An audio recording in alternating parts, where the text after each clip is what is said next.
Teenage Cheryl was quite rebellious because I didn't want to go to university. Too much of a rebel to stay in academia. For me, schools, especially back then, did not encourage or harness creativity or innovation. I would say that I had more self-confidence when I walked in those doors at 19 than I did probably at 30. She said to me, are you sure you don't want to just stay at home and be a housewife?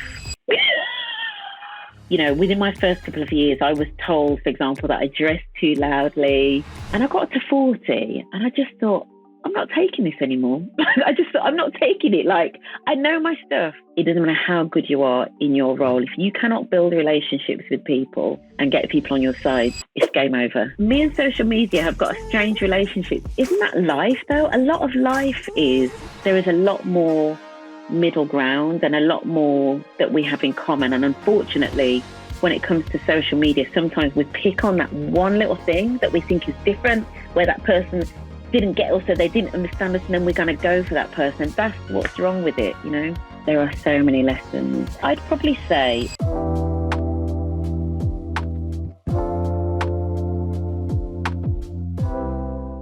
welcome to another episode of Everyday Leadership. And today I have the pleasure of just having a conversation with a friend of mine who worked together on the Black Talent Awards. She's the head of judging.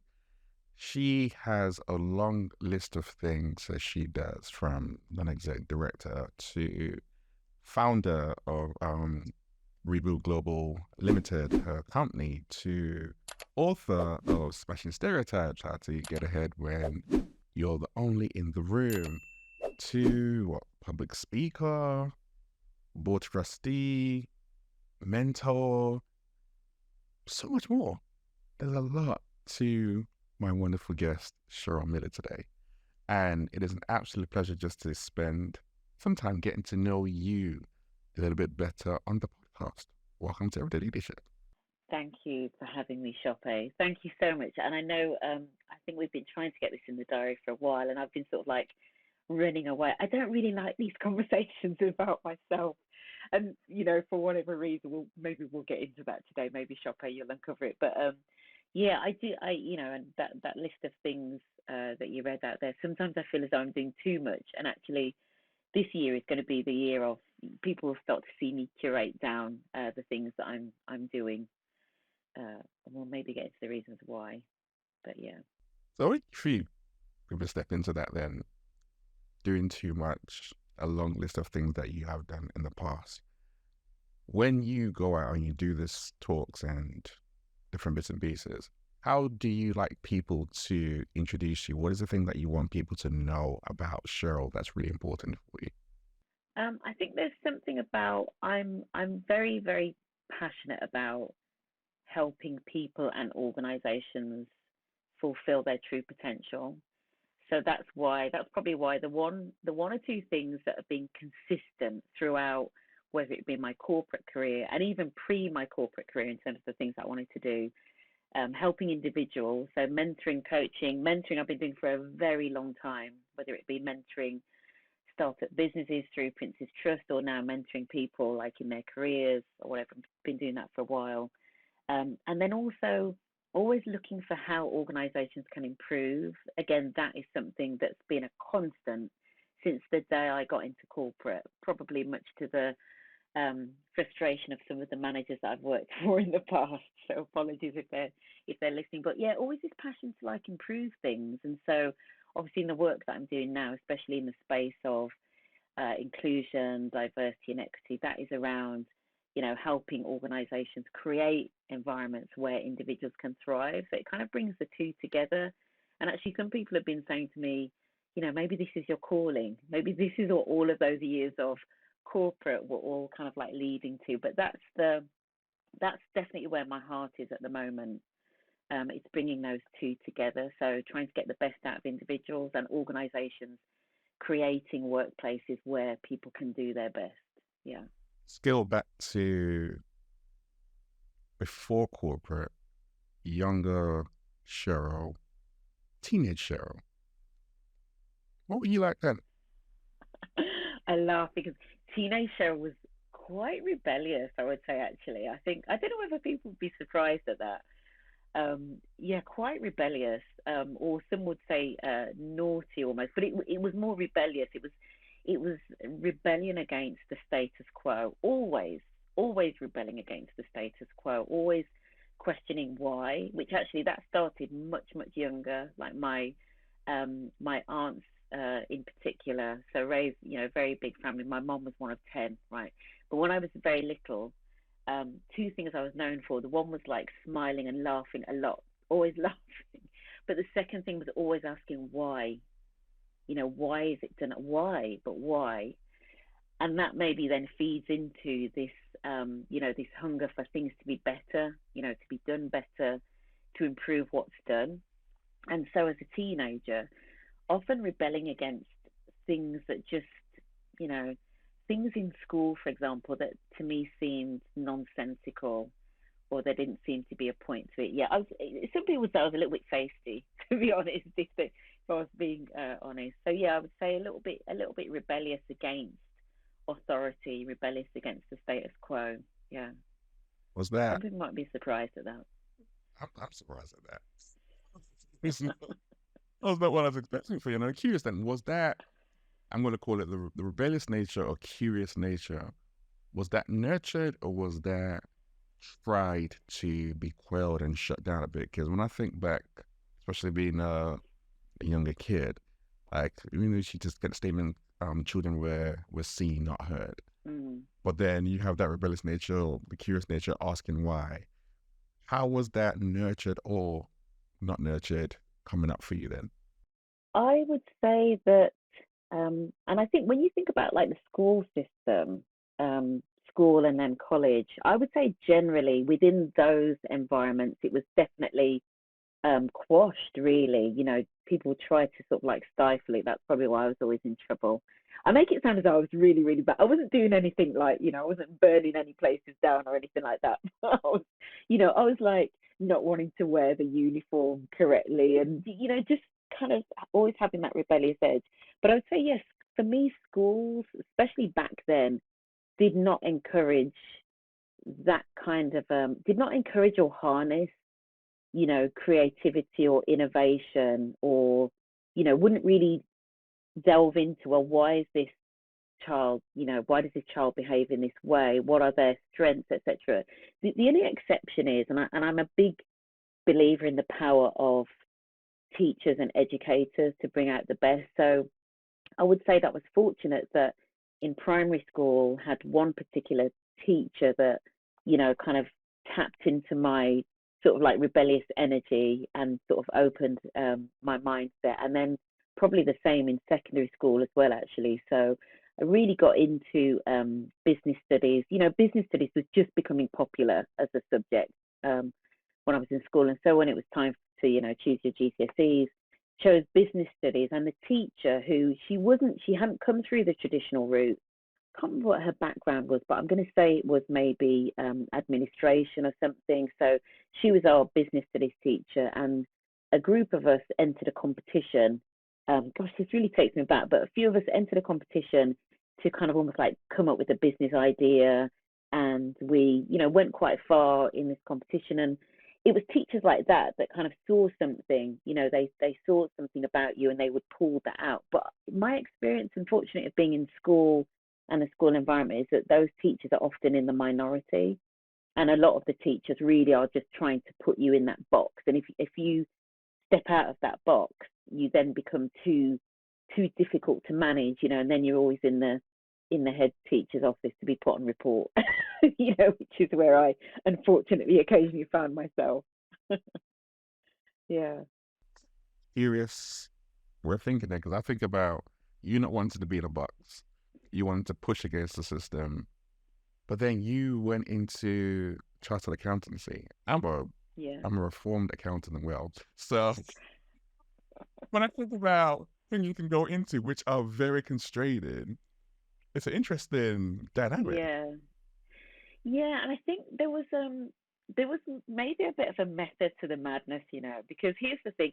So when I was younger, there was a show that I really loved. I think you're a little bit too young to remember this, but there was a show called Sir John Harvey Jones Troubleshooter, and he used to go into failing businesses and he used to basically turn them around. He was a little bit like um, Gordon Ramsay, but for failing businesses.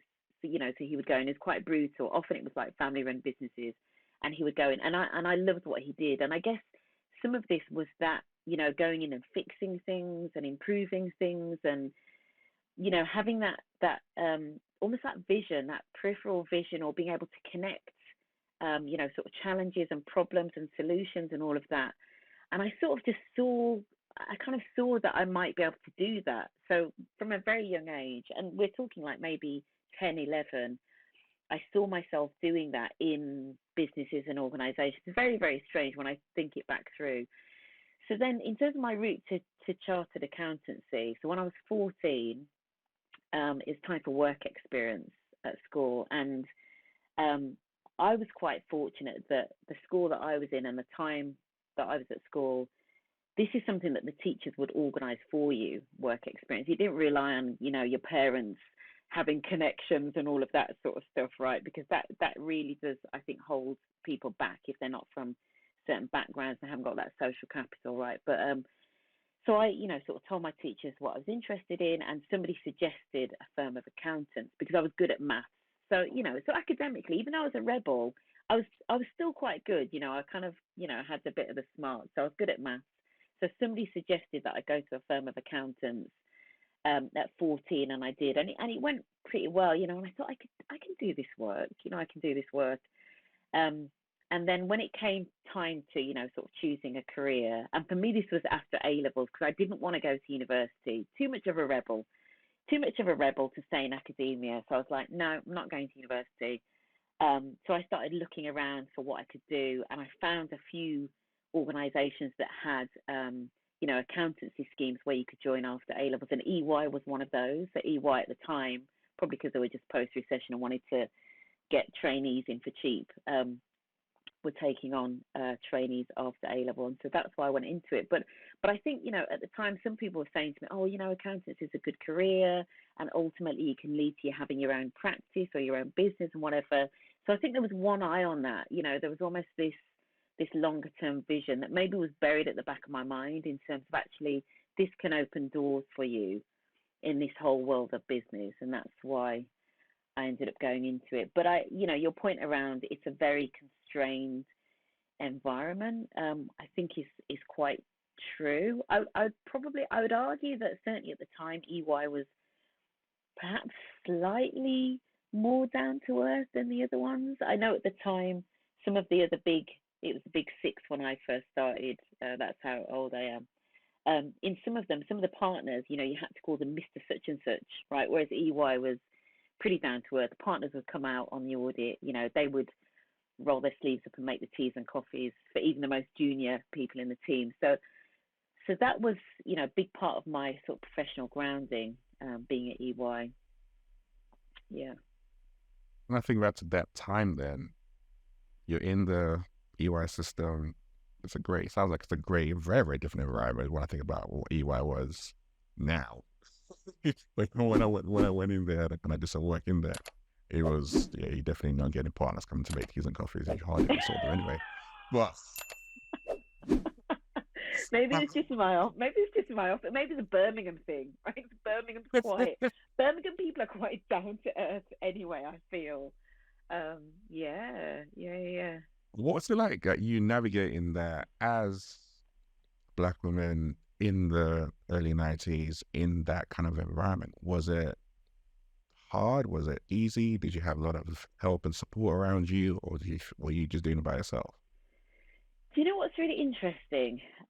So I joined at 19, so I joined after my A level, so I joined at 19. And the one thing I would say, actually, I would say that I had more self-confidence when I walked in those doors at 19 than I did probably at 30 from a core. I know this sounds weird, but the thing is, and this is probably because of some of the, I'd sort of had my expectations raised of what I could achieve from, some really pivotal sort of teachers in my, sort of during school. And so there was an element of self-confidence and self-belief that I think, you sometimes see it in young people now. They don't necessarily have all of the answers, but there's a level of self-confidence. So I definitely walked into EY with some of that. Um, and it takes a while then for the corporate system to beat that out of you almost. But when you first start, I was quite sort of bright-eyed and bushy-tailed. And I was like, let's do this. And to be fair, the environment that I found, certainly in that Birmingham office, that was my home office, um, was relatively supportive, apart from when I failed my first set of exams, right? Then the reality of being a trainee accountant hit home very quickly, right? Because I think, as I said, I'd always been quite good at exams, and I think I sort of thought this is going to be a breeze. Um, Went into my first set of exams, and I got a referral. So for those people that know, it means that in that particular stage, which say there are four papers, you pass three of them, and the fourth one you fail marginally, right? And I was like really shocked. And then the head of training at EY at the time said to me, because I'd also gotten married, right, by this time, because I got married quite young. She said to me, she said, "Are you sure you don't want to just stay at home and be a housewife?" That's what she said to me. And I was like, "You've got to be kidding." And, went back into the exam. I obviously had to retake the exam, completely aced it. I just wasn't putting enough effort in at the start. I just wasn't, I just thought I could just go in and breeze through these exams. Anyone that's done chartered accountancy exams knows they are not easy, right? They are not So I easy. went back in and did those exams. But there is definitely something about the corporate system. Yeah, it will, within my first couple of years, I was told, for example, that I dressed too loudly. Yeah, all kinds of things. So it definitely does eat away at your confidence. You have to be a fairly strong character to survive. And certainly, yeah, and being female and of color, there were lots of women in the office, but there weren't many women of color in the office. So being from that sort of background, working class background, single parent mom, all of those sorts of things, it can be challenging. And part of the reason that I wrote the book with that title of, how to get ahead when you're the only blank in the room. So, you imagine you join these large, very sort of grand organizations, and you go on lots of management conferences, training courses, all of that. And you must have experienced this, Shoppe, but the amount of times when you go to a conference or something and there are easily 4, 5, 6, 7, 800 people in the room. But for me, back then in the 90s, I could literally be the only black person in that room, apart from the waiting staff and the servers. Like, that was not unusual at all. I think, and in terms of how I navigated that, I didn't focus on it. To be honest, at the time, I did not focus on it, and I do think that there's a power in that, actually, because when you focus on it too much, it really can derail you. You kind of, you take your mind off kind of getting the job and all of that done. You start to focus on what's going on around you, and you start to sort of like not deliver your best because you think that everybody's there to trip you up because you're not like them. Do you know what I mean? So for me, one of my strategies in the corporate space, and something I talked about in my book, was just get your head down and just deliver your best work. That was my coping mechanism, basically. When was it that you realized, you talk about 90-year-old you to the 30-year-old you, and there's a difference in confidence and growth? When was it that you realized that, I'm going to say, corporate had beaten something out of you that you used to have? I don't think I realized, probably not until I hit 40, which I know sounds weird. I think there's probably a 20-year stint where you kind of, I probably sort of spent the first 10 years almost like finding my feet, delivering all of that sort of stuff. But what you don't realize is happening at the same time. The way you speak is probably changing, right? The way you dress is changing because you're doing all of these things to fit in and be acceptable, especially, to your point around the big four, if we call it the, EY, PwC, Deloitte, KPMG, etc. Certainly back in the day, there's a certain mold, right? So over that time, you are even if you don't think that you are consciously doing them, you will be doing them, you know. So by the time I hit sort of like 30, early 30s, when I think back to it now, and I left EY when I was about like sort of 26, 27. But by the time I left, so I said to you, you know, that in the first couple of years I was at EY, I was pulled up for dressing quite loudly, right? By the time I'd left EY, suited and booted every day, cufflinks every day, right? And literally shirts, you know, start shirts. So, you know, you couldn't, you know, that was my look. That became my look because I'd obviously, you know, sort of like internalized it, and I'd then chosen that almost like a corporate armor to wear, you know, and it's those little things, and even, you know, the way that I spoke probably was very different to the 19-year-old that had joined, even though I kind of pretty much lived in, you know, roughly the same sort of area. Do you know what I mean? But you don't realize it at the time because it happens quite gradually. But the reason I say that it probably wasn't until 40 that I realized, by the time I'd hit 40, so I'd been now in the corporate space, you know, out of chartered accountancy, but in the corporate space for a while. And I think there's something about, you know, when you turn 40 and when you've got like a track record behind you of delivery, you just sort of decide, well, I sort of just decided, um, I know my stuff, you know. I thought, I literally said to myself, you know what you're doing. And I was in a workplace at the time where going into a lot of boardrooms, and I used to go into a lot of boardrooms to present, you know, projects and programs and how things should be, and, you know, present business cases and all of that. And I would often face a lot of challenge, like a lot of challenge, right? You know what boardrooms can be like. They can be pretty bruising, right? And I got to 40 and I just thought, I'm not taking this anymore. I just thought, I'm not taking it. Like, I know my stuff. Like, I know my stuff. I know that some of the individuals that come into the boardroom that want to, like, you know, take a pot shot at me, they're not doing it because I don't know my stuff. They're doing it because I don't look like them. And actually, sometimes they almost like want to bolster their allegiance to that group by pointing me out and trying to find my weaknesses, right?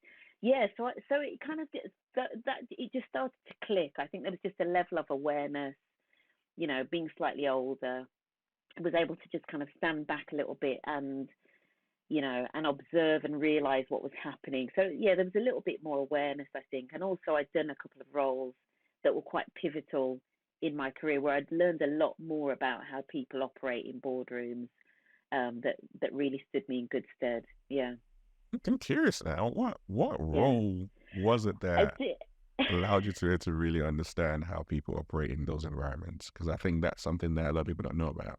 Yeah, I did. I mean, as I say, because of the sort of work that I was doing, so there was a stage in my career where I started to transition from finance roles to projects and programs and change management. So often there was stuff around, you know, preparing a business case and a rationale and why are we doing this and all of that stuff, right? So I started to get more exposure to boardrooms and senior leaders and all that sort of thing.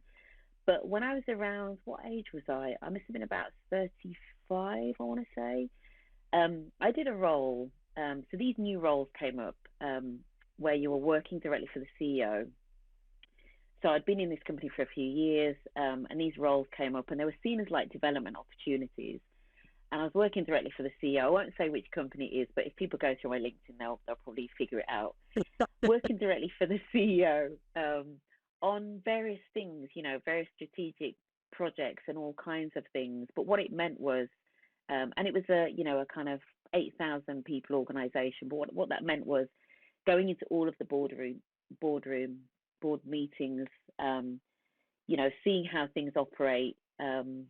Yeah, really seeing how things get done, seeing people get fired, you know, very senior people get fired. I'll never forget one evening being at the office when um, somebody came in, one of the directors, and their pass, it was about 7 o'clock in the evening, their pass wouldn't work, and it's because they were getting fired.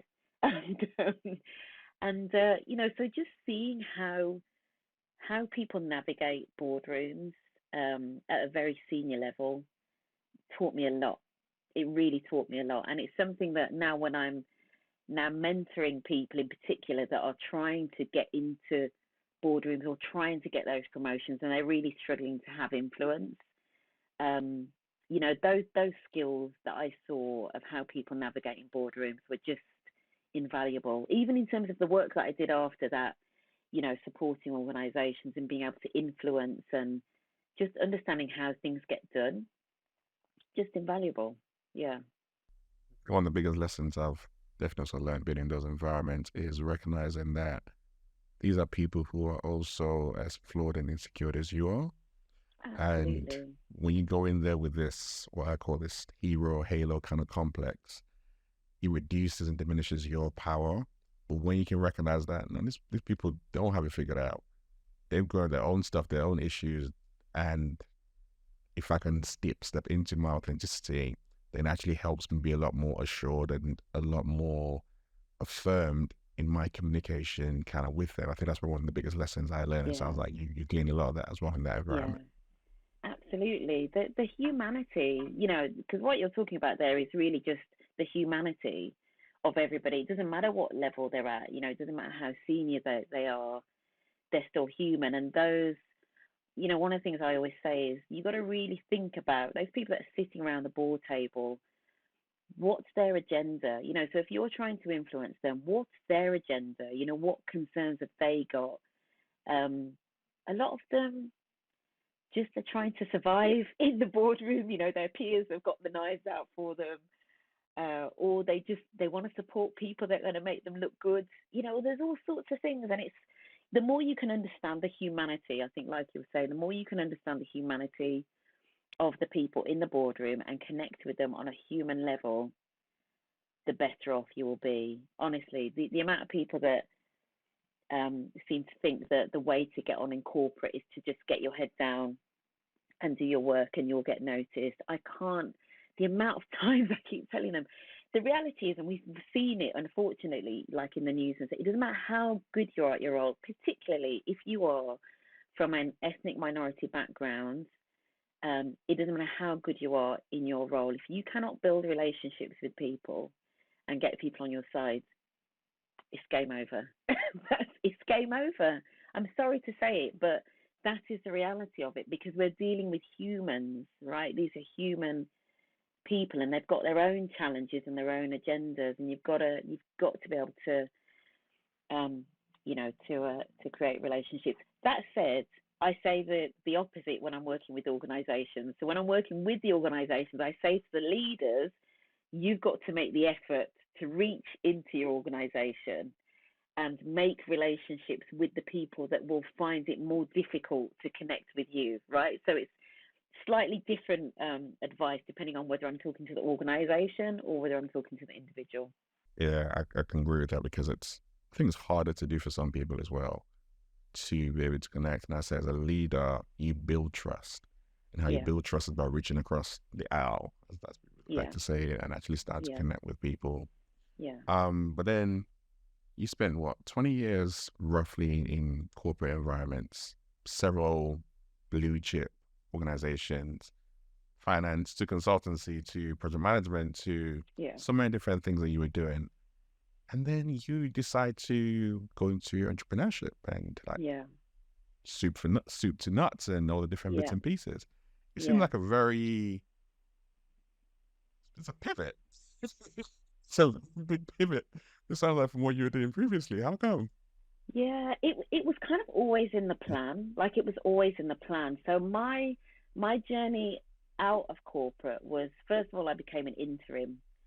So which is probably quite a common step. So I became an interim running big projects and programs. So when I was doing that, I was still doing that in like a self-employed capacity, wanting to kind of, go in and change and improve things. So that was the first step to kind of like moving out. But you're right in terms of I was still doing things on the side. I was running a women's network. I was getting involved in projects. I was running a film festival, for a couple of years. All kinds of things, that I would get involved with. But yeah, it was always in my plan to kind of be my own boss, I guess. Really, working for myself, but still helping organisations. So if you think back to that young child that was watching those those programs, that troubleshooter Burn. that was going into organizations. I think that always was kind of part of the vision. And I think even when I did my MBA, so I did my MBA in my 20s, like late 20s, I always had that view of, I see myself as a consultant going into firms, like helping them with whatever their challenges are, right? And so, that's kind of where I've ended up basically is effectively going into organizations. I think it's probably just that the subject matter has changed. So when I was an interim going in and running projects and programs, I was really leaning on my niche, which was finance transformation. So going and running big transformation programs. But then when I wrote the book, and I really did a lot of self-reflection, reflecting on, well, how did I achieve that? As a black woman, how did I achieve that? What were the secrets to kind of like navigating and getting up to those boardroom roles, and really start to delve into the world of D&I in terms of what holds people back. What holds people back like me? Why is it that some people do well and some people don't? That almost then just like naturally sort of started to be the thing that people wanted me to talk about, if that makes sense. So coming up to around sort of 2018, 19, a lot of people started saying, can you talk about your experiences? How did you do that? What is it that organizations can do better? Which kind of just, sort of morphed into the world of where I am now, I guess. But there is still something about, and you said at the top of the call in terms of my board work and my trustee work, I am just still really passionate about how organizations work, and how to get the best out of them. So, but that for me is my challenge of what do I curate, what do I focus on? You know what I mean? Yeah. Is that why then you get involved with so many different things? You said right at the start that you wanted to Yeah. slow down a bit more this year, but Yeah. you're you're everywhere. Like I'm Yeah. Oh, omnipresent. and Cheryl is everywhere. Awards, NED roles, trustee roles, running Yeah. your own business and organization. There's a Yeah. property stuff. There's so much stuff that you do. Yeah. So why now? Why are you feeling like you need to kind of just reduce some of that and I guess create more space or create more time? Do you know what? I think there's something about, and I was listening to somebody talking about this yesterday on a podcast. When we go through these different phases in like creating our ideal life, I think you do naturally have these phases of exploration where you start to try your hands at a few things, and then you curate it back. Then you're able to then focus, and you focus it back down. And I think that's probably just the phase that I'm in. So I'm in my post corporate phase, and I've been doing a little bit of explorating, and I've been, doing a little bit of non-exec work, and I've been doing some board trustee stuff, and some of it is just that I struggle to say no, right? Some of it's just that, but I'm now in that phase of I'm curating, because I'm now, I feel as though I'm moving into now another chapter of my life. Not that I'm not retiring yet, anybody. I'm not yet that old, but I feel as though I'm moving into another chapter where when I think about my 5-year goal, and I've now got some real clarity over what my 5-year goal is, and I know that I need some focus to get there. I'm really clear about what it is, and I need some focus to get there. And actually, if anybody were to look at my LinkedIn profile, even if you go now, you will see actually that I've started to close down some of those things. So towards the end of last year, I started to curate. I used to judge. I used to judge for a number of awards, but I used to judge for one particular award. I won't say which one it is. And last year, I decided that I wasn't going to judge for it anymore. So they reached out to me. They said, "Oh, judging is about to start. Let us know if you're on board." I actually didn't get around to replying to say I'm not officially going to be judging, and then they kept chasing me to say you haven't logged in. But I thought, well, it's because I'm not judging, right? Because I already knew that I'd made that decision. Very high profile awards, that's held down in the Grosvenor, very swanky, over 1,000 people. But I was just like, sometimes you have to look at, is this thing serving me, and am I serving it in terms of where I am? And I just thought, this thing isn't serving me. And I had another awards reach out to me last year, and they were like, "Oh, we love what you're doing." Da, da, da. I can't remember what the awards was even called, but it was like, "We love what you're doing." And I looked at what they were about, And I thought, yeah, they're actually lacking some diversity. And I said, I think that's why they've reached. And again, I didn't even have the time to reply. I was like, this isn't for me. So I'm starting to say no to a lot more things. Honestly, you will be seeing less of people will be seeing less of me, because I'm really starting to focus in on one or two things that are really important. I'm moving out of my exploration era. I'm moving into my focused. Over the next few years, this is what you're going to see more of. Yeah. Why do you think you struggled to say no before? Well, I think some of it is, I don't want to blame it on my gender, but obviously, as women, as young girls, we are socialized to people please, more so. And so I think some of it is that. Some of it is the things that I'm presented with are good causes. They're good causes, and you think actually, I've got skills that I can see how they can be used. I think some of it's ego, if I'm being completely honest, and I do think that's some of the reason that people struggle to say no. It's like, why do I believe that I'm the only person that can help this thing, right? There's plenty of other people with either more and or better skills. Why has it got to be me? Right. So I think some of it sometimes is ego. Yeah, yeah, that's that's some of it definitely, and sometimes it's the ego linking into. Sometimes we want the accolades of I'm involved in this thing, and I'm getting too old for that anyway. Like I really am getting too old for. Honestly, I think I've just seen too much of it. I've seen too much of it. I'm hanging on to LinkedIn by a thread because me and social media have got a strange relationship. A I couple am of years. 100% shocked to hear you say that you use social media, Hammers, because you're prolific. You're prolific on the platform. From the LinkedIn, listen, the LinkedIn lives you do on a regular. I'm like, I don't Every know week. the consistency. I'm like, I rate it from that to your content to the book club and stuff that you have. Yeah, So, how can yeah. you say that you have a strange relationship with social media? I'm very, very Social surprised. media, man. Social media has a lot to answer for, Seriously. So here's the thing.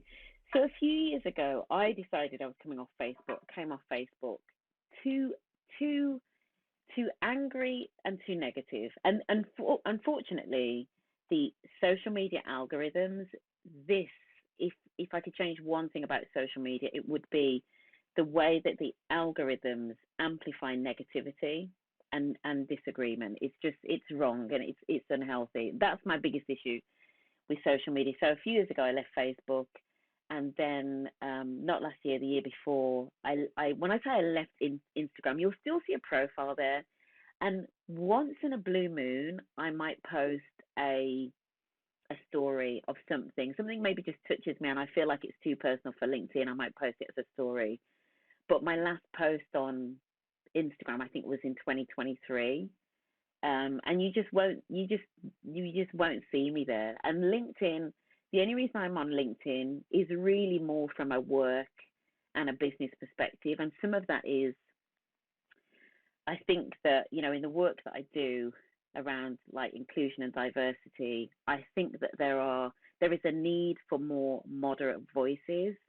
And part of what, if you're in this space, if you're doing this sort of work, part of what we're supposed to be doing is helping people figure out how to have difficult conversations, right? When everybody doesn't agree.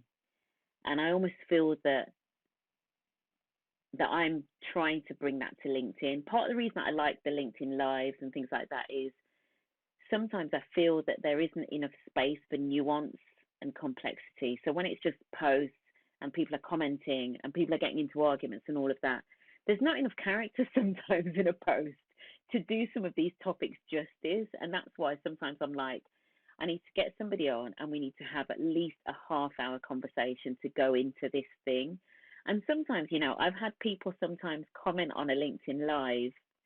I had the one guy comment, a black guy once comment on a LinkedIn live that I did, and he was clearly he was irritated by something about that LinkedIn live, And so I connected with him offline and we had a conversation offline. And I would rather do that than be getting into it and having some argument that goes nowhere where people just get annoyed on LinkedIn. That's one of my biggest bugbears on LinkedIn. I cannot stand the those arguments when people aren't even really listening to each other. And I actually just cannot stand it. And that's the one thing that's going to run me off the platform is when I've had enough of that. Then I'll be gone. One day you just won't see Sheryl on LinkedIn. What's up? Well, I think you have a good point around being a voice in a sea of noise is important, Yeah, but it's also being able to do that and ensure that it's not at your detriment. Because, like you said, that the noise, the negativity, the back and forth, yeah, it's someone. I had a conversation with someone. I'm talking about social media psychology behind it. I was like, well, fundamentally, it's feeding human behavior. As crazy and as bad as it is, yeah, people are more likely to root for someone's downfall than they are to root for someone to succeed. And it's absolutely crazy. And we see it play out. We see with the rates of yeah, depression and different bits and pieces yeah, like that. yeah, And that's what the algorithm feeds. And it feeds the nature that we've trained it to actually feed. So it's always great to have positive voices like yours who are sharing something different, who are yeah, willing to take the time and be like, I'm not going to engage in that, but I can DM you, we can talk offline and have a yeah, proper conversation with someone. That's what's needed more and more of. But also recognize the weight and the impact that it can take and how it can drain someone like emotionally and mentally in doing that on a regular basis. It's a lot. yeah, yeah. It's unfortunately, it feeds.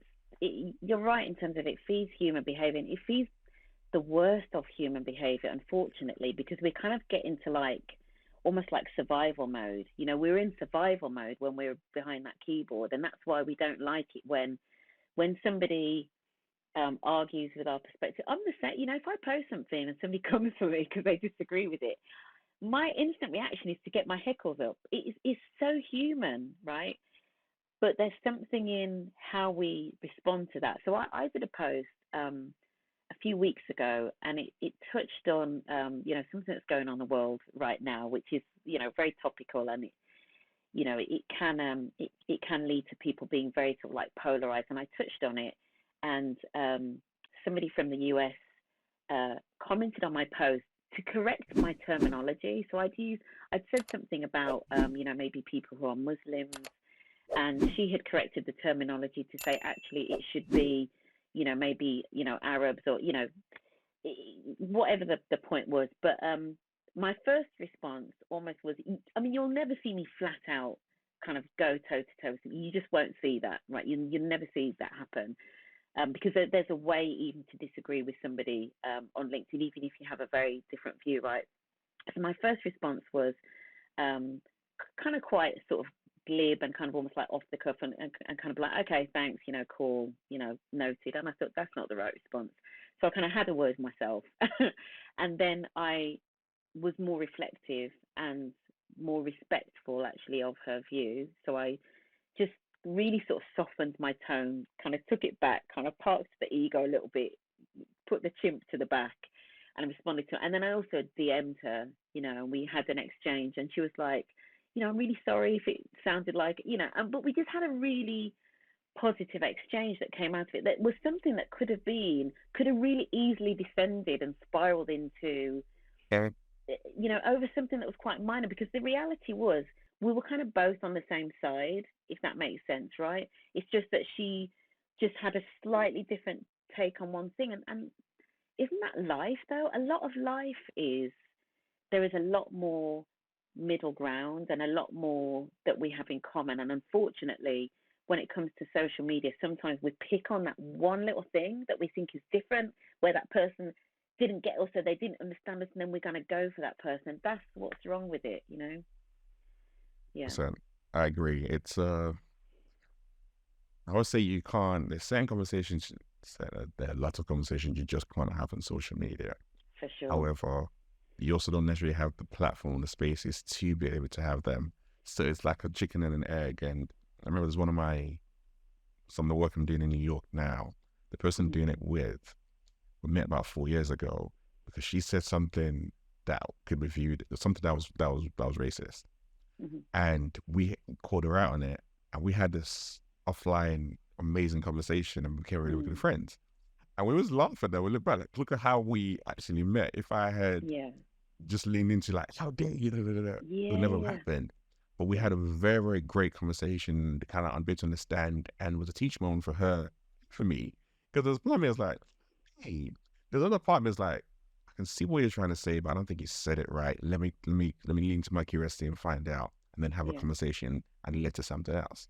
Yeah. And that's what I think you do really, really well, but it's also missing in a lot of spaces, social media generally, but a lot of spaces that we end up operating in, which is sad, Mm. unfortunately. It is, and we were kind of saying before we jumped on air that it's the thing that makes me the most sad. And in fact, in a post this morning, I reached out to a DNI thought leader who I really respect actually in this space, and said, maybe some of us need to come together and have these conversations around how we do this, because even in the space around diversity and inclusion, there are a lot of people that, when it comes to that calling out, as it's sometimes called, or calling in, as it's now sometimes called as well, we don't always do it with the grace that it needs, Yeah. you know, and that's a problem. That's a problem, unfortunately. And as much as I hate to say it, but I do think that there is something about the way that inclusion is being practiced, as a profession, as a discipline, that is contributing to the backlash. So the backlash and this anti-DEI wave at the moment is there for a number of reasons. People don't want to give up power. Let's just call it as it is. Let's just call a spade a spade. Some of it is they don't buy into the business case for various reasons. It could be that there are these biases that are buried so low that they haven't even surfaced them, that they still have a view that, people that are from certain backgrounds just ain't as smart as whatever, right? Those things are still there. But some of it is, sometimes in this DNI space, people can't do right for doing wrong. Whatever they say is wrong. Whatever they say, they're going to have some DNI influencer calling them out and dragging them through the mud and taking a screenshot of this message they sent them in private and posting it on LinkedIn. You know what I mean? It's like, that's got to stop. That has got to stop in this space. It's like, it's just not how it's not doing our profession any good, at all. It's got to stop.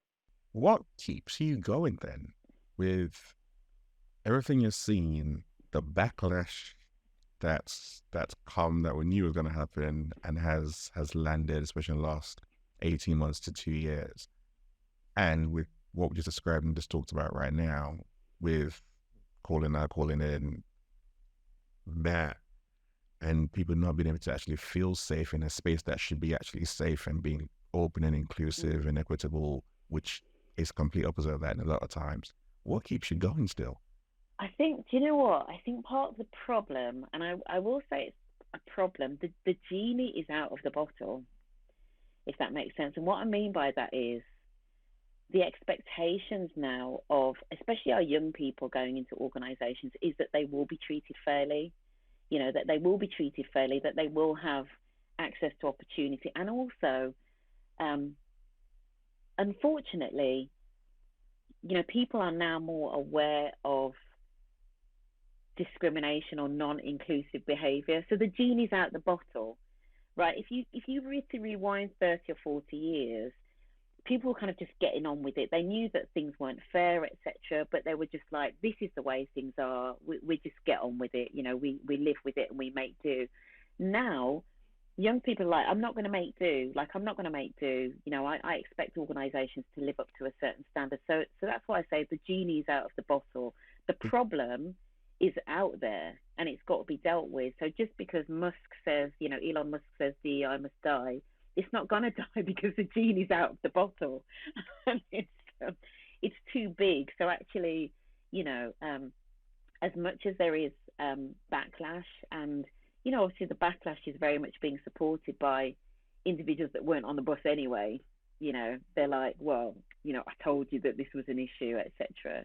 There are still a lot of organisations that want to do the right thing, and more importantly, actually, one of the reasons that I've really started listening to and supporting uh, employee-led networks and employee resource groups is because they are now at the vanguard trying to do this work from the inside out, potentially now faced with leadership teams that are kind of like wavering and flip-flopping. And this work, it's not going away. This work is not going away. It's been around. This work has been around a lot longer than Elon Musk has. So it's not going anywhere, and it will still need doing. And I still, and a bit like you, we still get inquiries from people and people, that have challenges in this space. So yeah, maybe it's brave, maybe it's stupid, but we're still here. I think the piece of encouragement comes from also being to see people like Elon Musk to DM as die. Then you have other people like Mark Cuban. They'll be like, actually, no, exactly. It's great. And yeah. so at least you have some people at that level who are fighting, and then you have people at other levels like the work that you're doing, which I actually think is quite empowering, because being able to empower groups internally, ERG groups, network groups internally, to be able to connect properly with the leader, because they have the full context, and to empower them in a way to lead from the inside out. Absolutely priceless. One of the things that you mentioned earlier, I'm curious if you're willing to share. You say you're doubling down next 5 years. You got clarity now. What is your focus then? I don't want to reveal too much. Do you know? I tell you why I don't want to reveal too much. I did a post. I don't usually do shady posts. I don't usually post any shade on LinkedIn. But I had a call last week, with somebody, and they had got wind of something that I was doing, and they literally were trying to warn me off doing that thing. Like, I kid you not, Chope. Like, I was in shock. They were literally trying to warn me off. They were like, well, we've got X, Y, and Z resources, and, we can do it. And I just thought, and I'd actually reached out to that individual because somebody had suggested that they would be good to collaborate with, right? But when I reached out to them, and this individual had fed back to them what they were doing, they then came with the energy of, get your tanks off my lawn sort of thing. I was really surprised. So, and then when I fed it back to somebody else that I'm doing the work with, she said, this is why you must do your work in the dark, is what she said to me. But no, I'm leaning more into the space of, for those that know me, I've been running retreats for a few years. So I'm very much into in-person, immersive experiences to bring about transformation. I'm a big believer in, if you can get people out of their day-to-day environment and really, create a space where they can learn and have some serious self-reflection and introspection, I believe that it's where the magic happens. And so that's my focus is going to be on more immersive experiences to transform. That's all I'm saying. Over the next few years, so people will see more of that, and it's something that I started doing before the pandemic, so people see more of it going forward. We'll talk offline. However, I will say this: that is something that I can 100% say that is needed, and not a lot of it. Because there's nothing as powerful as being able to take people out of their current environment to different environments for space of time to get that clarity, to get that connection, to build that community, and to take them through a different way of thinking, that they come out and they're like, yep, I know what I'm doing. I know how I'm going to lead. I know how I'm going to navigate whatever challenges I'm having as an individual or might be for their company. It's such a powerful experience. I've been led off site experiences for a number of years. So absolutely. I'm doing some training for these employee-led network leaders, ERG leaders, and it's interesting. So I've been running retreats for a little while, but the training that I'm doing for these ERG leaders, I've called it residential training. I wish I'd been bolder, because I should have just called it a retreat, a leaders retreat. But I sort of thought, oh no, companies won't want to invest in what effectively is a retreat for leaders that aren't senior enough to be going off, on hikes up the mountain and whatever. But it's really interesting because now I look across the pond, and in the States, there are retreats for employee network leaders, and it's important that it's called that, because actually the emotional toll, when you're doing this sort of work, and the emotional toll on those employees, many of whom are volunteering to do this on top of their day job, is massive, right? So there's Definitely. nothing wrong with it being called a retreat. And I wish I kind of stuck to my guns, but hey ho, we live and learn. Maybe next time it will be called a retreat. Yeah, Next time I will be. I believe you will. That's good. what it is. Call it. Call it. Call Definitely, I it. should. Yeah, I need to stick to my guns. Yeah. Why is it you recognize that a lot of people learn from our experiences more than what we say? Why is it that you don't spend that much time talking about your experiences and what you have done, what you've achieved and accomplished when a lot of people can learn more from you? Do you know what it is? And so when I came off Instagram, I used to on Instagram I'd started doing something where I would on my daily walks. I used to walk sort of typically through like forests and stuff. I kind of where I live is a little bit kind of like rural, and so on my daily walk I used to record like a little video thing of just something like a bit encouraging or something that's maybe happened to me that day or that week or whatever.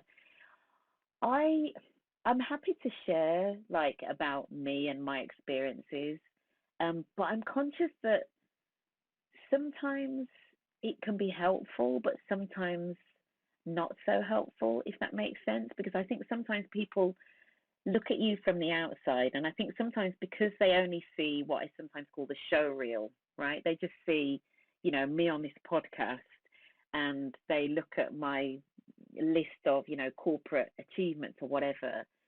And sometimes I don't know whether it helps or hinders. That's what I would say, like genuinely. Um, and so when I wrote the book, if anybody, you don't have to go out and buy the book, but in my book, I talk a lot of the struggles and the challenges of my experiences. But I guess it's just maybe a personal preference that I don't want to like be airing that every week on social media. I'm just not. I'm not a big fan of. Well, for starters, I'm not a big fan of trauma dumping. So I'm not a big fan of. I'm gonna like attract likes and popularity by saying, oh my gosh, my childhood was so terrible and this, that, and the other happened. I don't do all of that.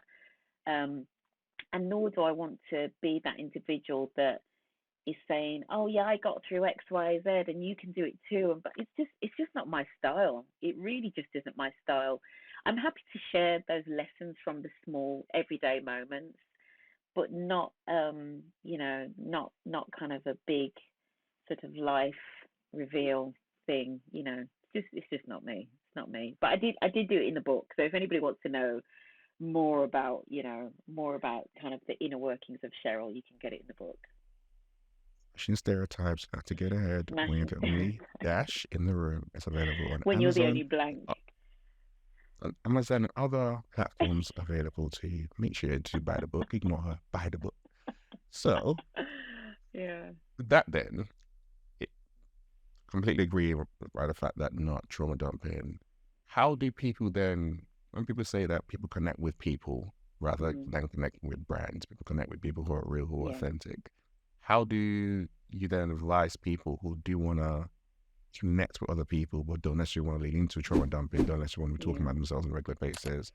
How do they begin to build the right networks and the right connections with Yeah. people if they say they want to get on boards and be called out the way that all these different people that Mm. you said no to are calling you? How do people actually do that in their own authentic way then? I think, well, the key there you said in an authentic way, and I think it has to be authentic, and I think it has to be natural. So I think there's something about the whole like Brené Brown vulnerability and all of that sort of thing. I think it's almost led to some people having the view of, oh yeah, on social media you've got to share more of your challenges, and almost like in a formulaic sort of way. And I'm just Really? I'm just not here for that. Like I'm just not going to do that.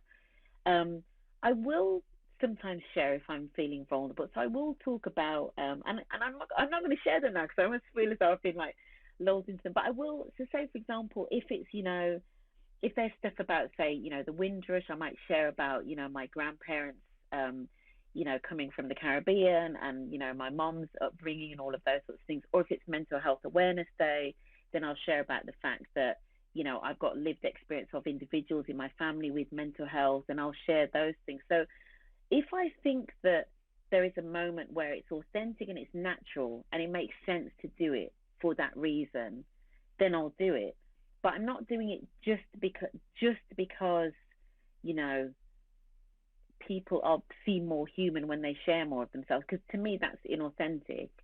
And what's really interesting, I went to an event recently, a networking event, and it was the first time I'd been to this event. And one of the things that people did, for a lot of people, it was their first time, and there was almost like a theme to it. There was a theme. I won't share what the theme is because some people might figure out what event it was.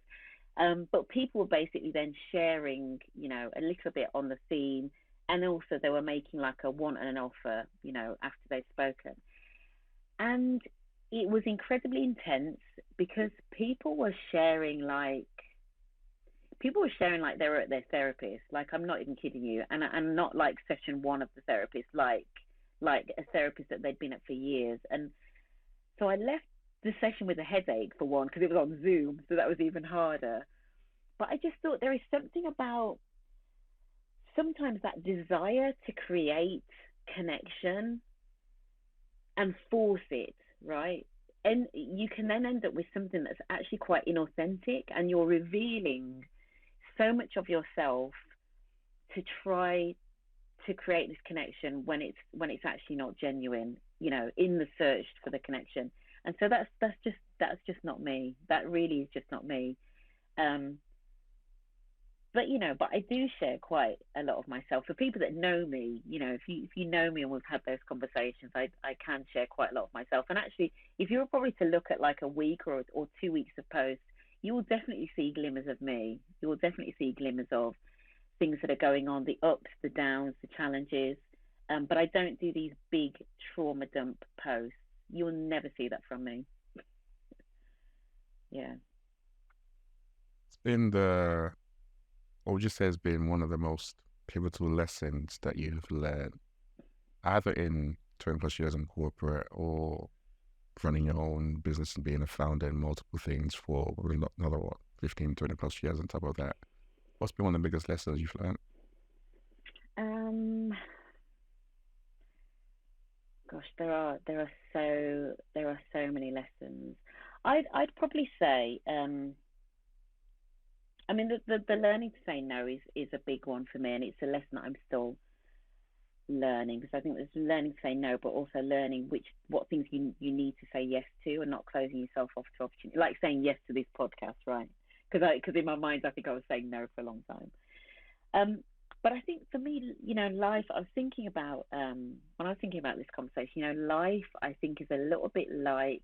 So I like to run, or I used to like to run before my knees started to kind of like protest too much, right? So I like to run, and I think life is like running, or if you cycle, it's like being on a bike, and it's a very long journey. It's either like you're running a marathon or an ultra or a really long race. And I think we all have headwinds and we all have tailwinds. Like everybody does. Everybody has things in their life, regardless of your background, regardless, we talk about privilege and things like that, but everybody has tailwinds, things that have helped them along, whether it be an individual, but also everybody has, sort of headwinds, things that are blowing against them.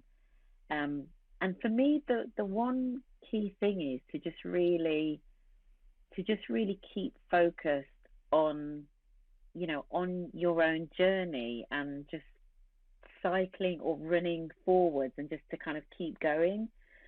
I almost think we spend too long focusing either on the headwinds, the challenges, and saying, oh, because I'm black, or because I'm female, or because I'm this, I don't have the same opportunities as that person.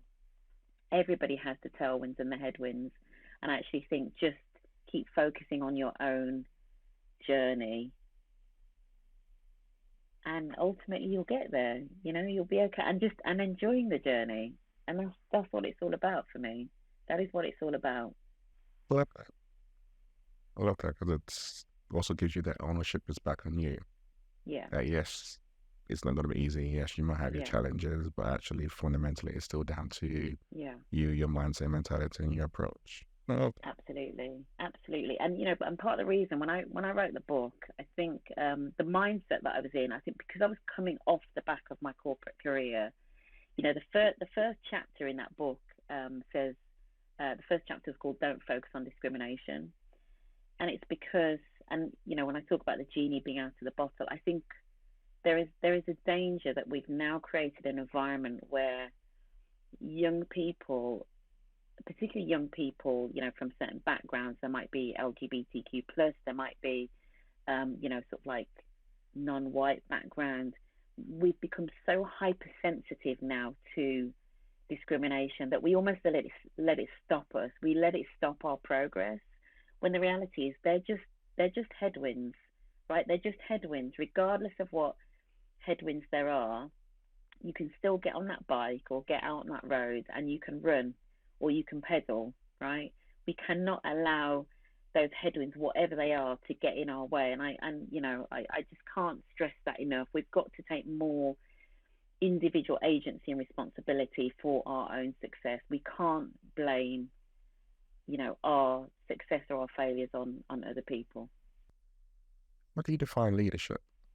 How do I define leadership? Oh, I define leadership as, if I was being really technical, I would define it as being able to influence others, being able to influence other people to do something, right? Is how I would define it technically.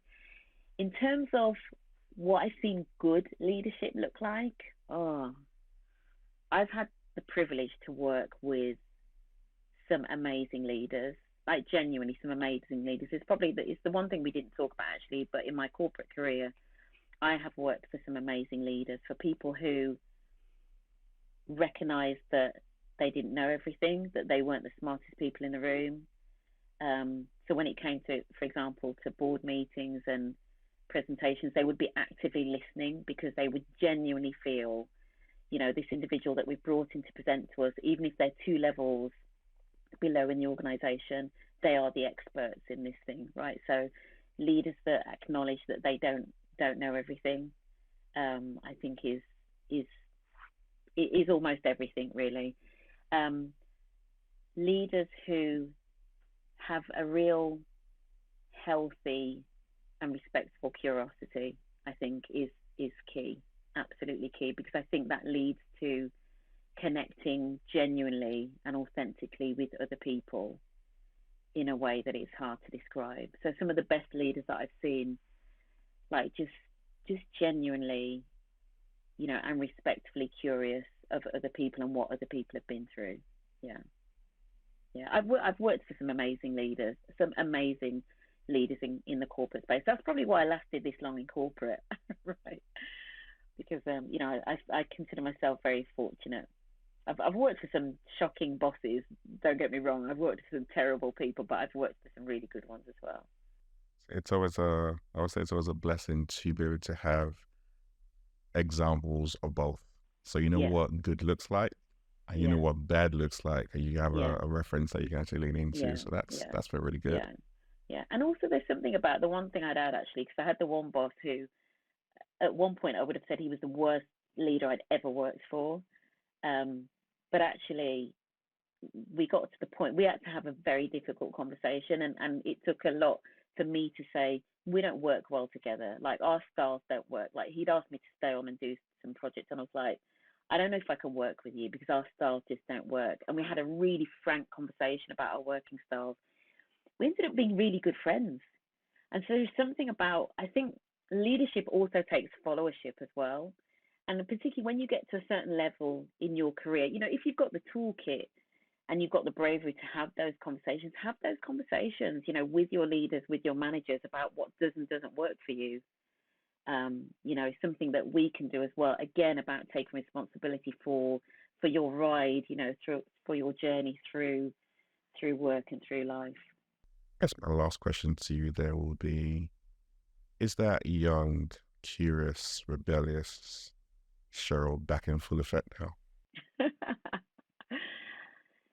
Um, I think so. I'm not as rebellious because I don't need to be rebellious anymore. The rebel part. well, like, do you know what, I say that, but then look at how I'm dressed and my hair and everything. It kind of comes out in sort of very subtle ways, I think. The rebel does sort of slightly.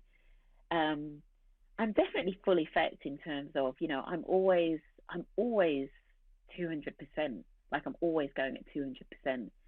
And I am still now, definitely. Yeah. Thank you. Thank you for this conversation. Thank you for just coming in and sharing I call it the real talk. I think Yeah. it's very easy for us to just, like you said, you see the highlight reels of people doing different things, but there's so much richness and substance to them, to their journey, with how they're Mm. thinking. I think there's something around even what you're going through, which is demonstrating that you're constantly reassessing and focusing and reassessing and focusing. Yeah. You've had an amazing corporate career. You've had an amazing entrepreneurship career doing different things. And then you've got another one.